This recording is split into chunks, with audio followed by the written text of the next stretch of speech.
Okay, here's the situation with my makeup today. I have jury duty next week. I do not want to be selected for this panel. And the judge or the attorneys can dismiss people, pull them off that panel if, for whatever reason, I guess they think they're not going to side in their favor or be biased or something. So I think if I go in there looking as counterculture and negative as possible, my odds are going to be a little better to be kicked off. Also, I thought about postponing, which legally in my state you can do once, but my husband said, he's been called 5 times and only once did he actually even have to go in.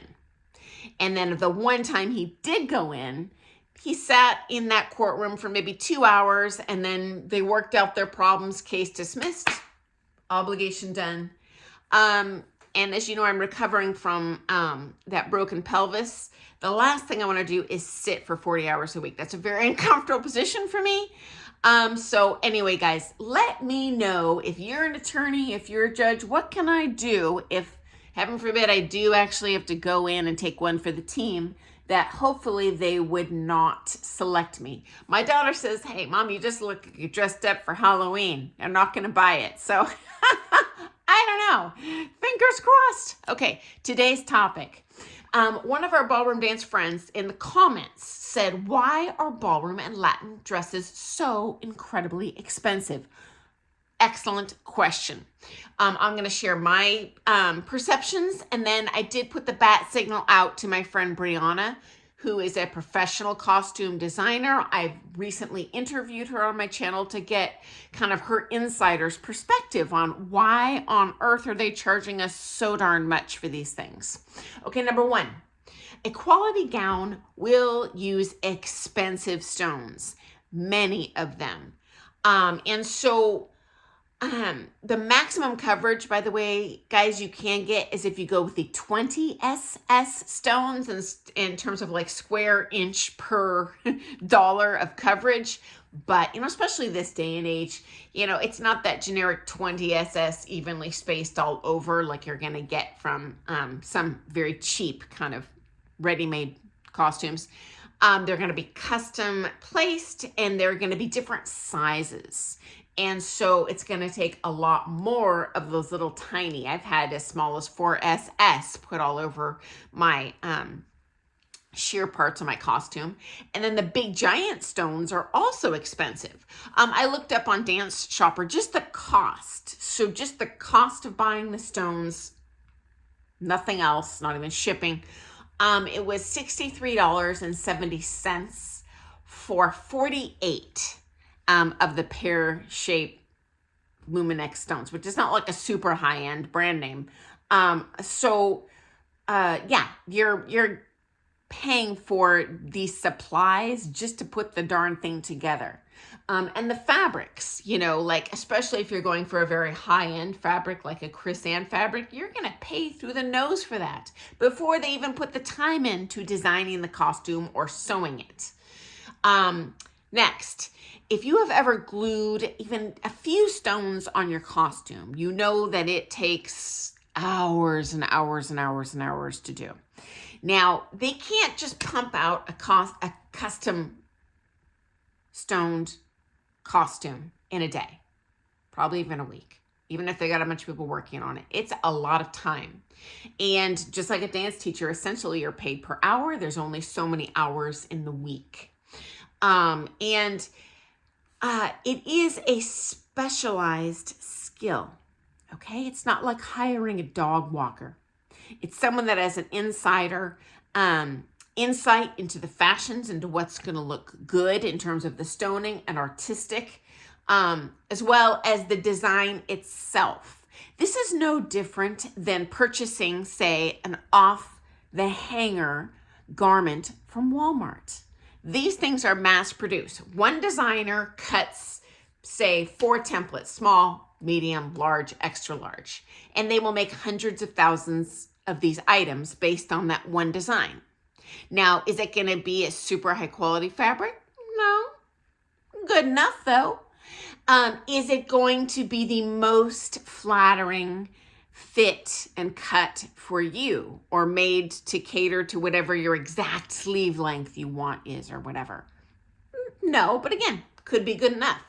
And this depends on your taste and kind of where you are in that comp ladder, so to speak. So when you start out competing, guys, unless you've got the exposed, that extra income and you just want to go decked out, I would recommend going on the cheap at first.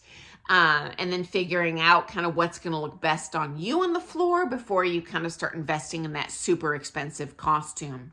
Also, there is that phase in your dancing where you're just learning to do it correct.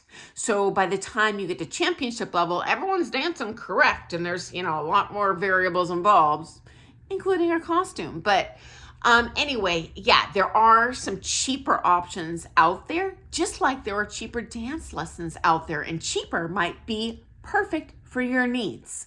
I'm always looking, to go bougie on a budget, and I want to go the cheapest way possible. I have personally never made my own costumes. I've gone to 4 different designers.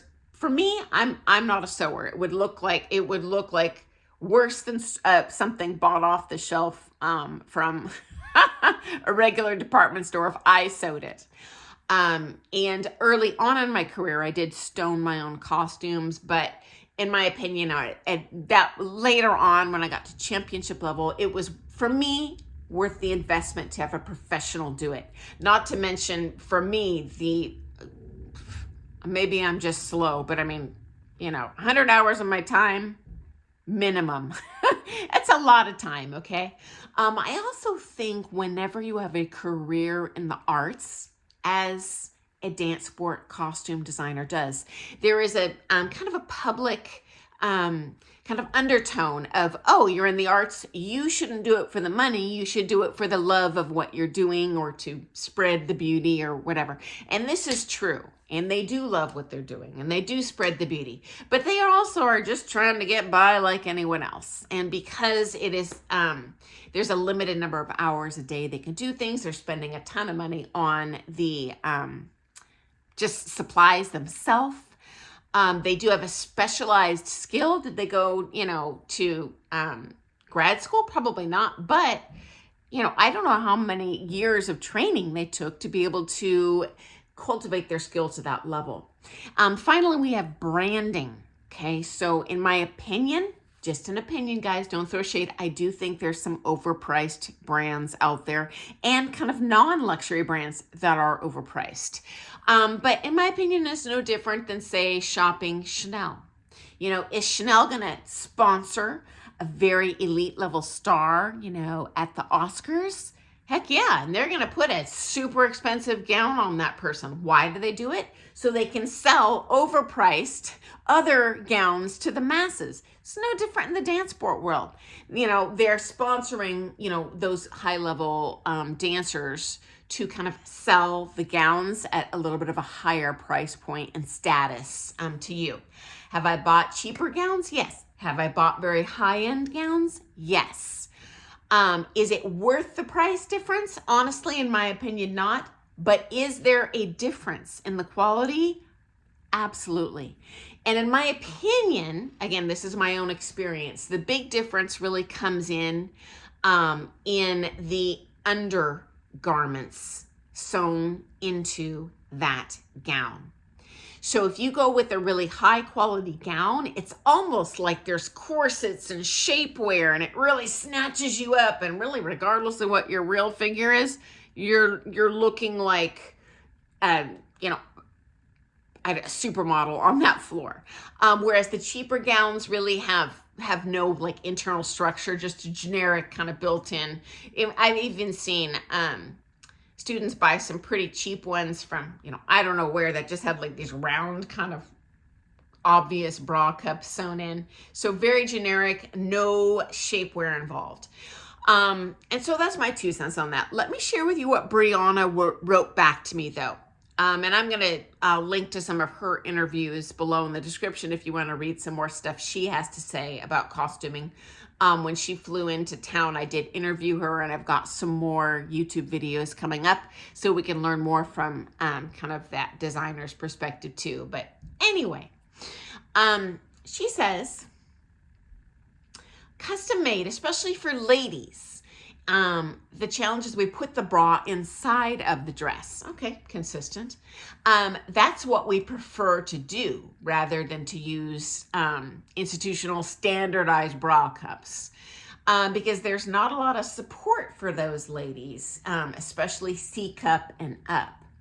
So we actually ask they ship us their personal bra, and then we can design the gown around that for better support.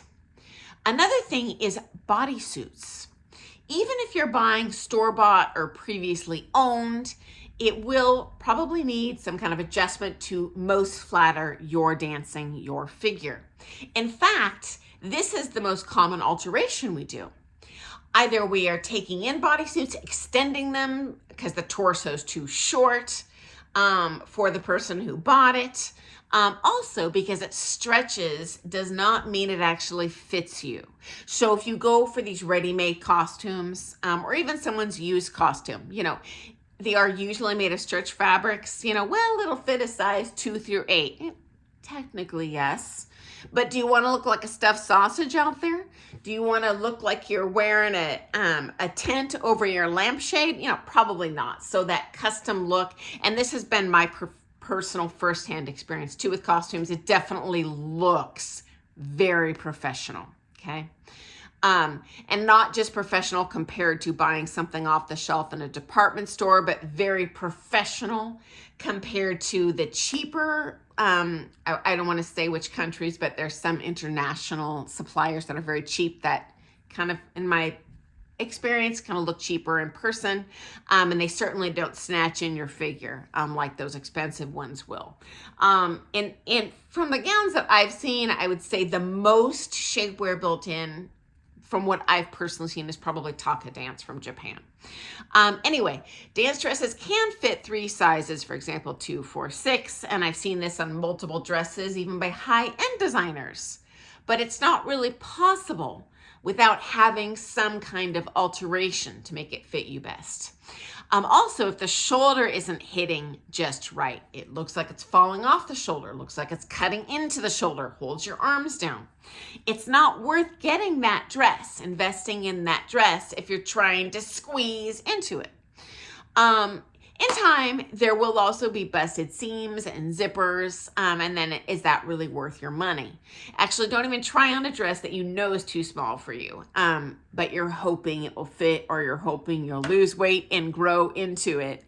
And finally, in my opinion, I've seen some overpriced costumes with generic stoning. Oh, I've seen this. Out of fashion styles, like, what are you living in 1980 that is no longer in style? And I have particularly seen this from teachers who are sponsored by kind of a smaller designer, and they'll get a financial kickback if their students buy costumes. So even though, in my opinion, the costumes for what they're paying are not worth it, they're still sending their students there, and it doesn't look that good on the floor. Again, most teachers are ethical. I'm just sharing stuff I've seen because you asked the question. So I hope that has been helpful information. Thank you so much for your question. Because, especially early on in the game, I was wondering that same thing, like, who has, $5,000 to drop on a dress? And then, here's me, 15 years later, dropping more than that on a dress. So anyway, if you have more to share on this topic, guys, I'm always trying to cram an hour's worth of info into 10 minutes. Share in the comments. Hey, also, friends, please give me your 2 cents. Am I going to be able to pull this off, or do I just look like I'm getting my Halloween game on? I do not want to get jury duty. And if you have suggestions for me, other than canceling, which is just, I'm stalling pulling off the Band-Aid. I'm not going to do that. Anyway, let me know in the comments. So thanks for joining me today. I look forward to seeing you first thing tomorrow morning for some more things ballroom dance. And again, thank you for your question. Makes my job so easy to come up with content when you just ask, because I don't know what you want to know. And I'm always happy to share my experiences. Okay, guys, I hope you have an awesome, happy dancing day. See you tomorrow.